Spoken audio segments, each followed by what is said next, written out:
Hello, everybody. Welcome back to another edition of Sportsbook Confidential. My name is John Sullivan, and I'm coming to you live from the FingerLakes1.com studios in Seneca Falls, New York. And this little show here is to help you learn and grow as a sports bettor. And we've got a packed show for you today. Sorry, started our live stream a little late, but better late than never. And it's a return of hockey week for us, and it's baseball playoffs week for us. And we have week 6 of college football, week 5 of NFL. Even the CFL is winding up their season, getting ready for the playoffs. A lot going on, and a quick sportsbook lesson today. But before we get into that, let's do what we always do by updating my bankroll. And had another step back this week. My losses were all big losses. It's weird. I can't seem to get college and pro to go on the same week. And whenever I do, the rare times that I do, my bankroll really takes a big jump up. But looking back, we had the Michigan State under 44, and I told you I don't usually play numbers that low on an under, and that went way over. NC State at Florida State plus 6.5. The game was close until about halfway through about 10 minutes into the third quarter. Then it got out of hand. And then we had the Colts minus 6.5 at home. They lost outright to the Raiders. And they were driving for a tying touchdown in the last 5 minutes of the game, but there was a pick six, and that ended that. So then we had the Rams and the Bucks over. The Rams lost that game, and but it went way over. I think it was 55-45 or something crazy like that. And then the Jaguars plus 3 against the Denver Broncos, and Gardner Minshew came through for us, and that was plus 18 to the bankroll. So if you do the math, it's a loss of $17 on the week. So our new bankroll is $4.99, and our bet size is reduced to $16 because we divide by 30, and 30 units for a selective sports bettor is how I like to roll. So that's what we're going to do going forward this week. So before we get into any potential bets, I want to talk today's sportsbook lesson about recency bias. And I thought last night's football game was a very good example of recency bias. And we'll talk about that in just a second. But what is recency bias? Well, many people easily remember recent events that are fresh in their minds. As we get older, sometimes our short-term memory isn't as good as it used to be. But people, they have cognitive ability to recall quickly things that happened recently, such as last week's football games.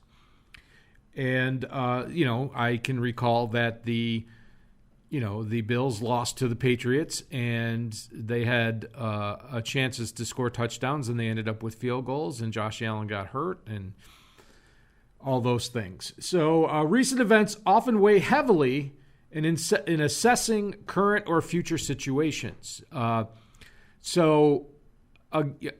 give you a non-sports example of this.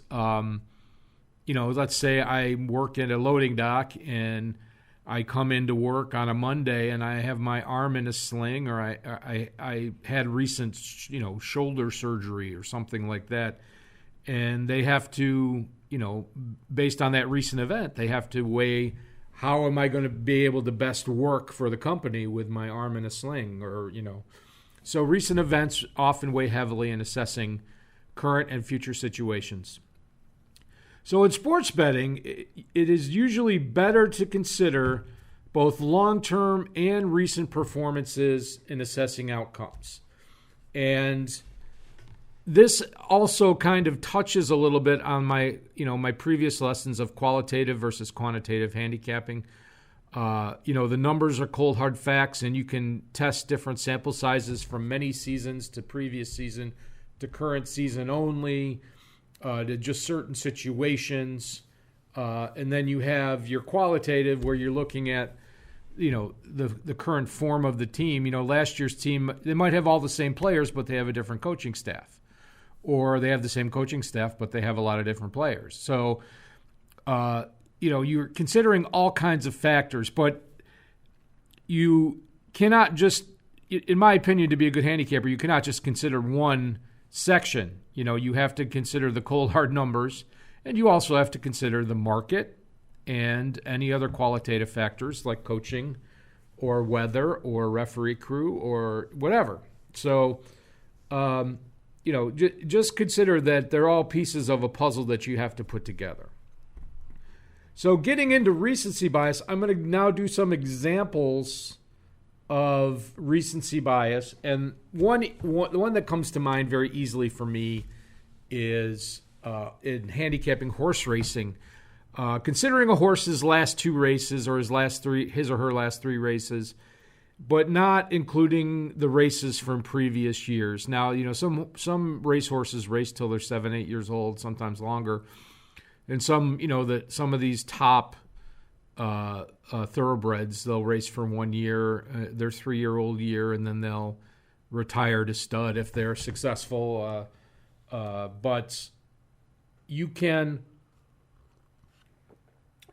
if you are just considering how the horse did the last time you saw it run at Finger Lakes or Belmont or whatever, that's recency bias, because you're saying the horse's recent form is good, but that doesn't consider other factors like what competition, what level of race it was in, what distance it was, what the track condition was.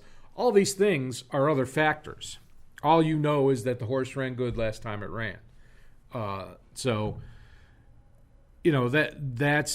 an example of recency bias. And now I'm going to talk about last night's football game. It was the Rams at the Seahawks. And I feel sorry for you if you had Seahawks minus 1.5 or if you had Rams money line, because you both lost. But last week in week 4, the Rams got blown out by the Buccaneers at home. They were down 21-0. They were down by 24 points, I think, at one point. They did come back to make it, I think, a 10-point game, or even it was 48-40, so it was an 8-point game at one point. But I think the final score was 55-40. And you looked at them and you said, geez, they looked awful. And then the Seahawks on the road won, and they looked very good. Clowney had a pick six in week 4, And so you looked at that game, and if you just looked at last week's performance, your recency bias kicks in and you say the Rams look awful. They're in awful form. The Seahawks look great. They're in great form. Seahawks are going to roll. So should the Seahawks be favored big? Well, Vegas and the market, I hate to use Vegas for sportsbooks, but sportsbooks setting the line and the market is going to determine how big that team should be favored. And the game closed at minus 1.5 for the Seahawks. And this was a game that was very close, so that either team could have won. There were missed 2-point conversions. There were missed field goals on both sides.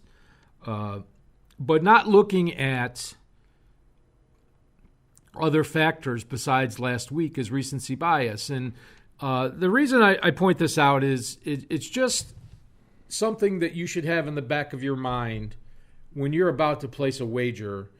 Am I considering, am I checking off all the boxes here? Am I looking at the data? Am I looking at the stats? Am I looking at not only just the recent form, but the coaches going against each other, the weather conditions, if you're betting an over-under or total. So recency bias can sometimes influence your wager, and my lesson here today, I guess the bottom line is just remember to consider as many factors as possible. Having as much, I like football because it gives you almost the whole week to think about what you're going to wager on and what factors can be involved, as opposed to baseball and hockey, which usually only give you one day. So that's our sportsbook lesson. I hope that was helpful to you. And let's move on to all the great sports we're going to have this weekend. And let's start with the Major League Baseball playoffs.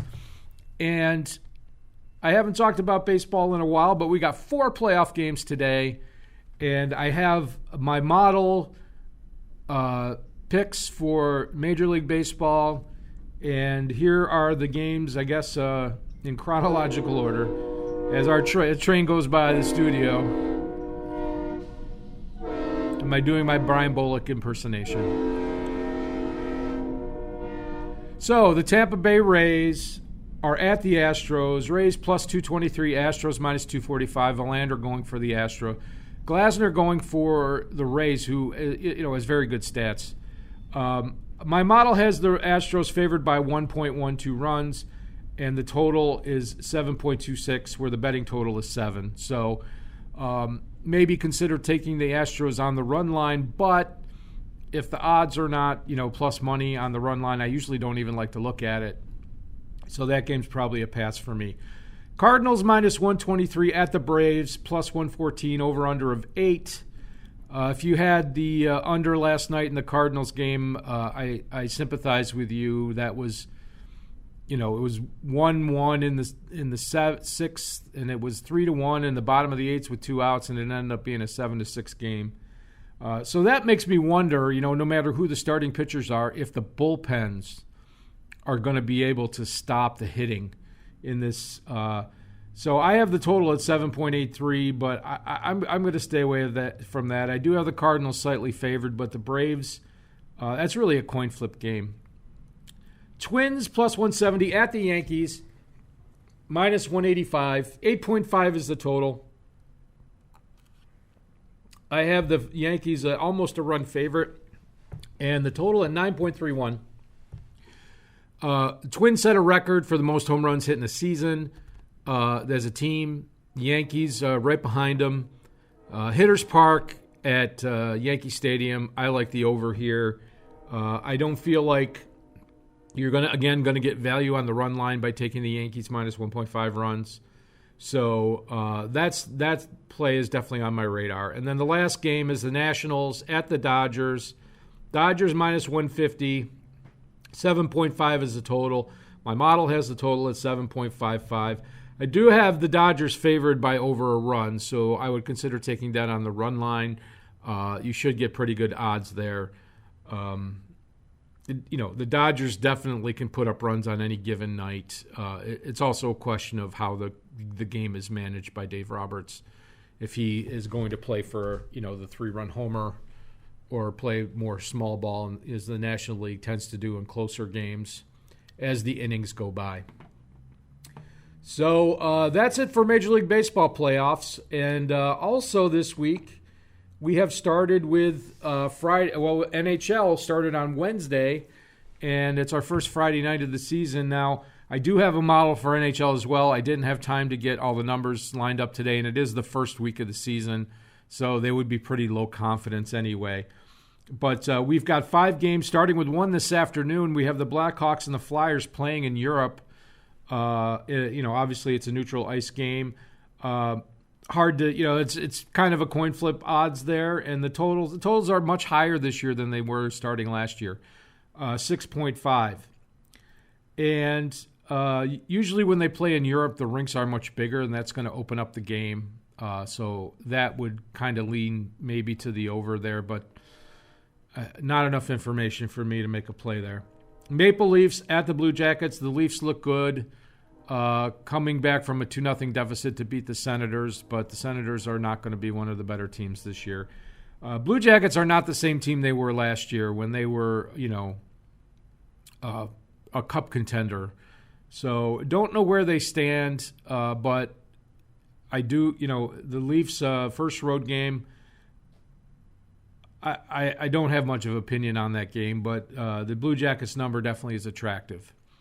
Capitals at the Islanders. Capitals on their second road game of the year. They beat St. Louis Blues the other night. And Islanders, are a team that's been steadily improving.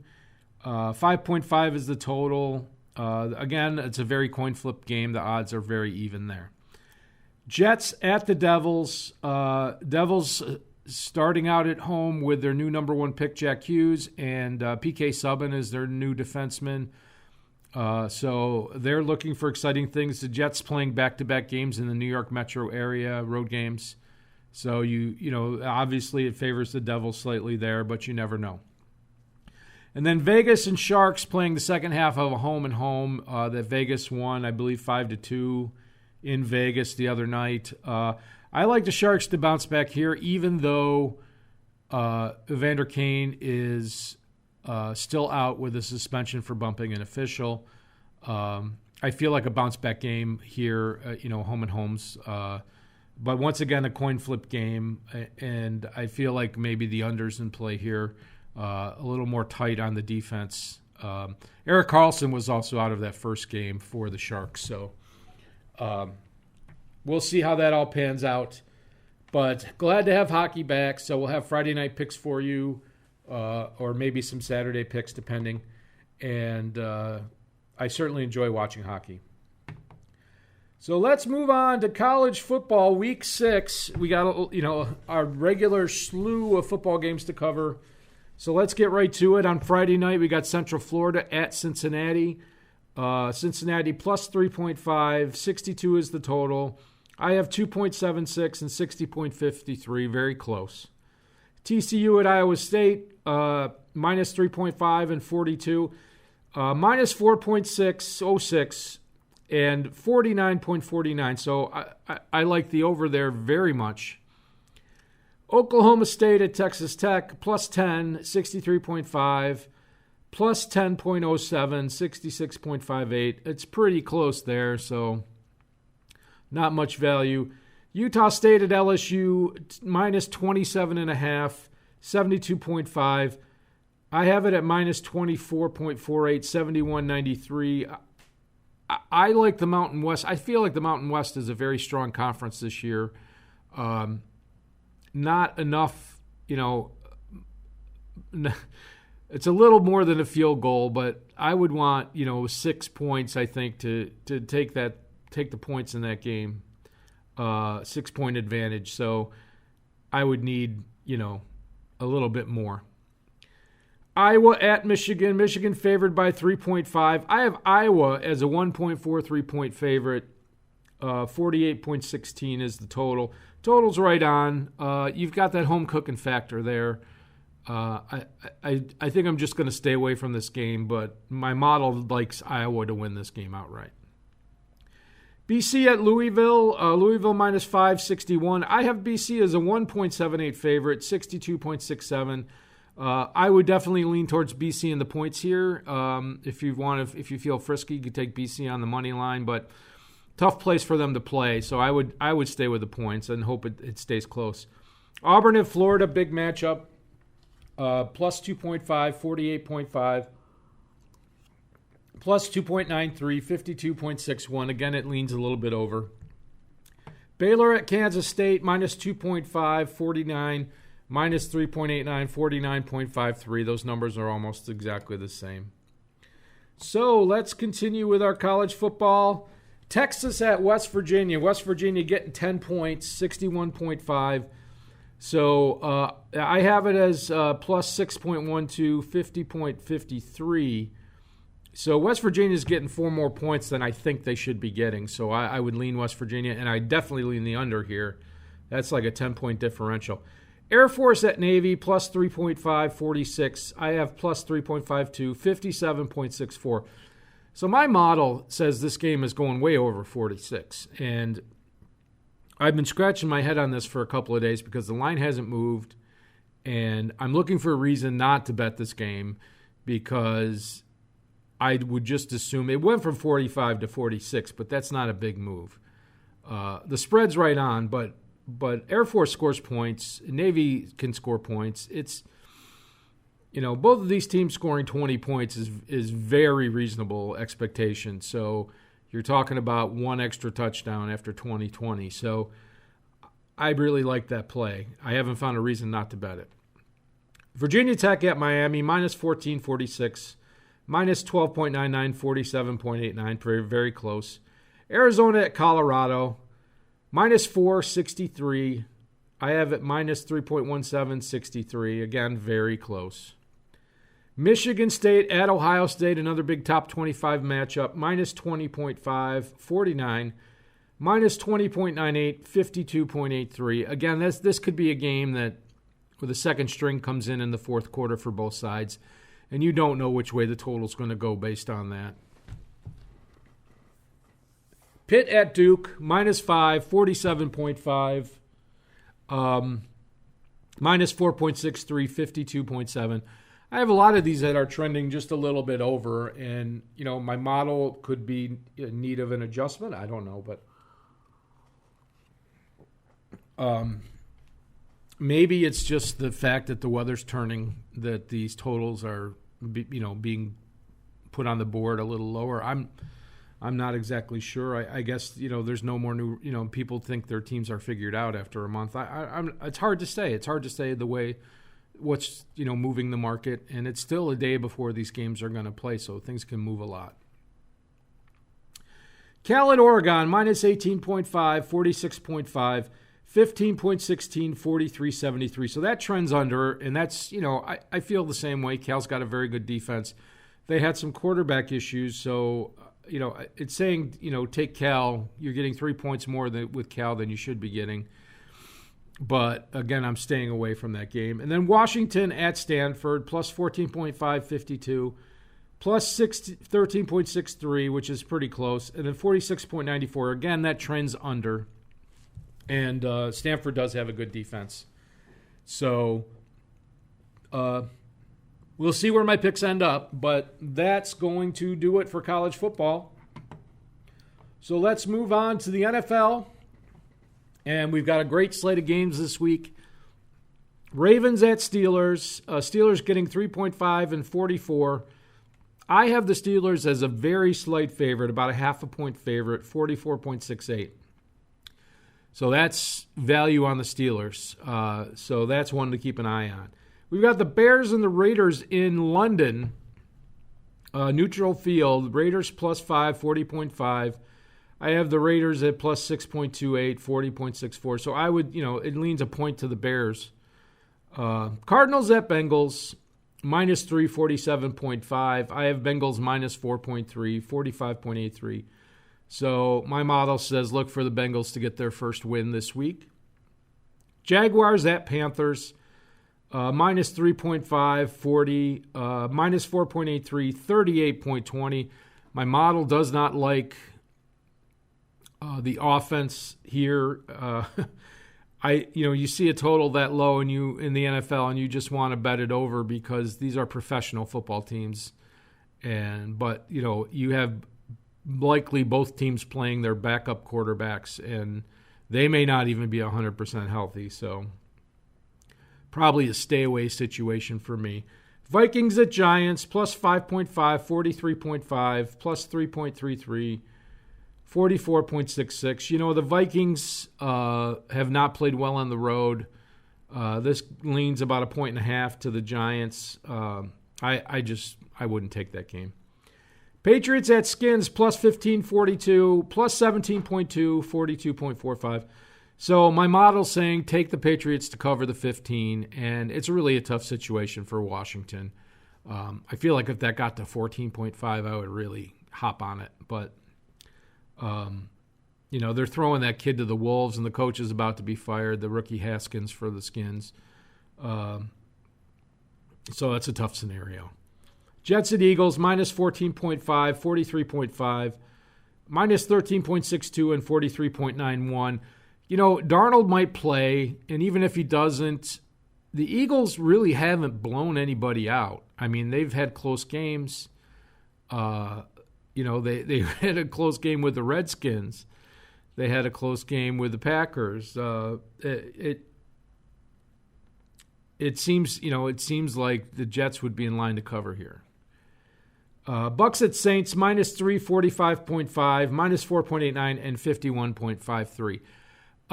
The Bucks offense is rolling. Again, recency bias there for you, but they have been able to put up points most weeks. Even when they played the Giants, it was 25 points. the other couple other games, and it seems like they're getting better every week offensively. And I know the Saints have a good defense. And also on the other side, Bridgewater seems to be getting better every week, although he doesn't throw the ball down the field very much. So I see the over here as a very doable scenario. I see both of these teams scoring 20 points very easily. So I like the over there. Let's see what else we got. Falcons at Texans, minus 550. I have minus 4.69, 48.98. So that leans under, and both of these teams are very inconsistent, and I just don't want to bet either one of them. And then we have the Bills at the Titans, not the Texans, at the Titans. Minus 3.81, my model says 34.98. It's off the board because they're not sure if Josh Allen is going to play or not. My model is predicting this game based on Matt Barkley playing. And the total was 41 or 42. So if it comes back up 41 or 42, I think I would still take the under there. Broncos at Chargers, minus 6.5, 44.5. I have the Chargers at minus 7.72 and 43.09. Chargers getting Melvin Gordon back. Broncos not as bad as they seemed last week. This game is going to be close betting-wise, so I'll pass on that. And the big game, Packers at Cowboys, minus 3.5, 46.5.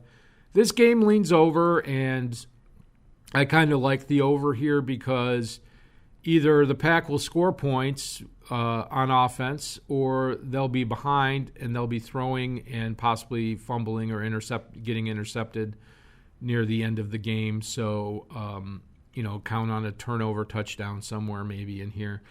That's about, a 2 or 3 point swing there.